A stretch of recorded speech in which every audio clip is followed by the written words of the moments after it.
Miami Hurricanes over 8.5 wins for the season. Easy money, right? You are Locked On Canes, your daily podcast on the Miami Hurricanes, part of the Locked On Podcast Network, your team every day.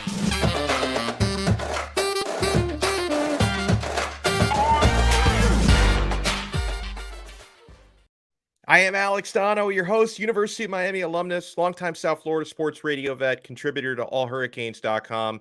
Thank you so much for supporting Locked On Canes and for making us your first listen and your first watch. We are part of the awesome Locked On Podcast Network, your team every day. So every single week before the Hurricanes play a game, we're going to be bringing you odds and analysis courtesy of BetOnline.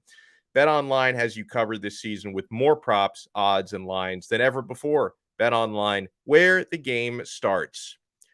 Now, Miami's playing Bethune-Cookman this week.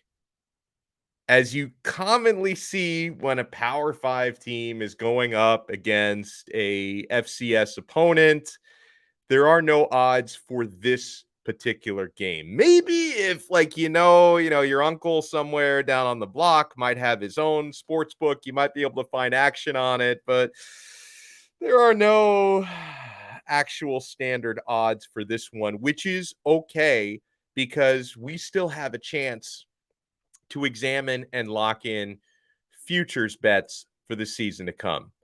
All of our games are in front of us, right? The Hurricanes have 12 regular season games and hopefully multiple postseason games in front of them to look at.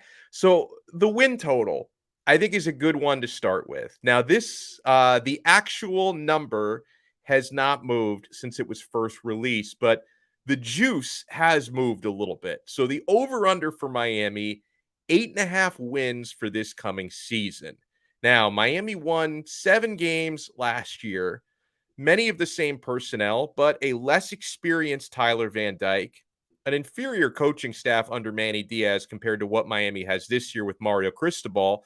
And despite some things working against Miami last year, they had a number of injuries as well. I mean, Tyler Van Dyke only took over because De'Ara King was injured. Despite so many things working against the Canes last year, 7 wins, but they were literally a couple of plays away from winning 9 or even 10 games last year. When you think about a tipped interception, a doinked field goal, a 4th and 14 defensive collapse that I would prefer not to recollect against Florida State, the Hurricanes were just a couple of plays away from 9 wins a season ago.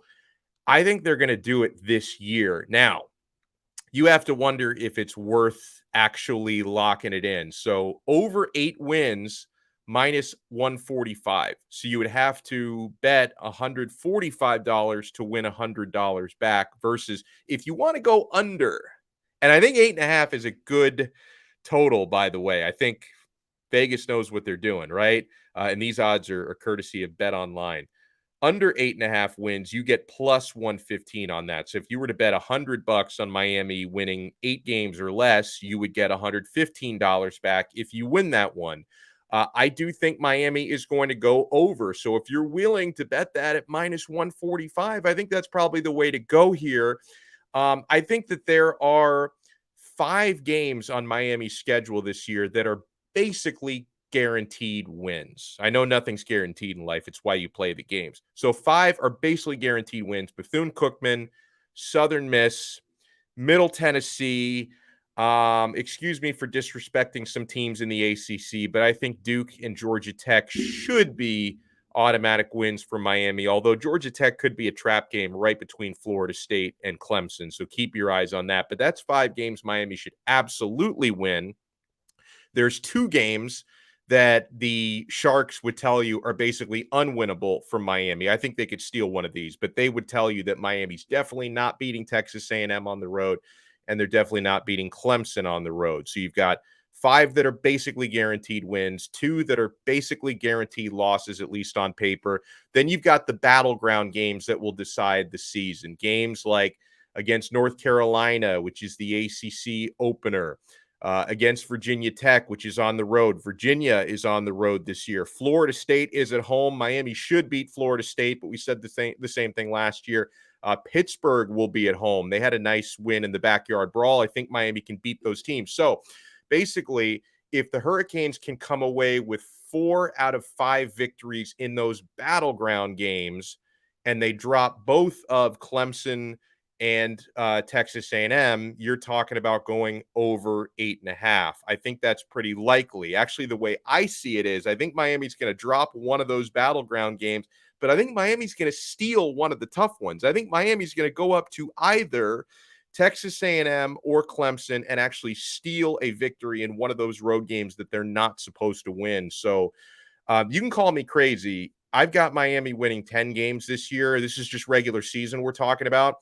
Some of you, maybe you're not quite as crazy as I am, think 9 shouldn't be a big problem. So I definitely give the edge to over 8.5 from Miami, but I wouldn't necessarily call it easy money because the Canes have found ways over the years, especially in these coastal division matchups, they found ways to shoot themselves in the foot.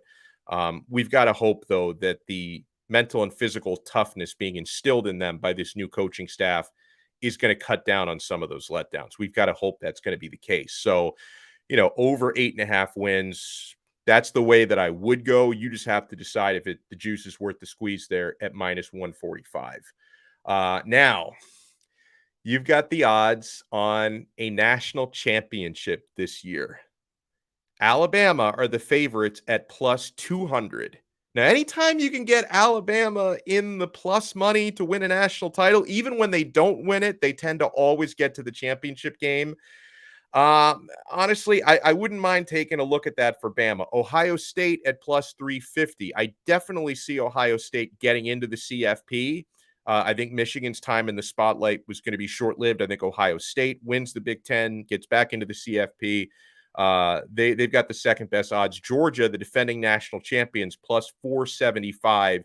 Then you've got Clemson at plus 1,100. I don't think they're winning a championship this year. USC at plus 2,200. I'm going to say I think USC is going to be good this year because I think Lincoln Riley and Caleb Williams and Jordan Addison can make an immediate impact. I do think they're a little bit overrated, though, because honestly, I don't think they're better than Utah and Oregon within their own conference. Yet somehow they've got the best odds out of the Pac-12 to win a championship. I'm not buying it. Oklahoma plus 2,500. Texas A&M, who Miami's going to face this year head-to-head, plus 2,500. Texas plus 3,300. Then Miami and Notre Dame at plus 4,000. So the Hurricanes have tied for the 9th best odds, in a tie with Notre Dame for the 9th best odds to win a national championship this year. So it's one of those things where, listen, Miami's not going to win a championship this year. I'm pretty confident in saying that. I love the Canes. They're not going to win a championship this year, but if you like to, sprinkle a few dollars on your own team, gives you something extra to root for. Hurricanes at plus 4,000 odds. If you do hit it, it's like a lottery ticket, okay? Another thing I wanted to take a look at here, and by the way, we are brought to you today by BetOnline, where the game starts. Heisman Trophy odds. Tyler Van Dyke, he's been climbing. He's been climbing a little bit during the offseason. Now, the odds-on favorite to win it, and this is where I would go, guys. C.J. Stroud from Ohio State. Obviously, preseason, you can't say for sure that anything's a safe bet, but C.J. Stroud in the plus money, plus 300, you think about the godlike numbers he was putting up last year. He is a legit, prolific, dual threat guy, which is just going to spike those numbers even higher because the total yards and the total touchdowns will be through the roof. I expect Ohio State to be a college football playoff team, and that really boosts your Heisman chances, right? That's one of the things that I think will work against Tyler Van Dyke. I don't see Miami in the college football playoff, so that would hurt TVD's chances. I absolutely see C.J. Stroud and Ohio State there.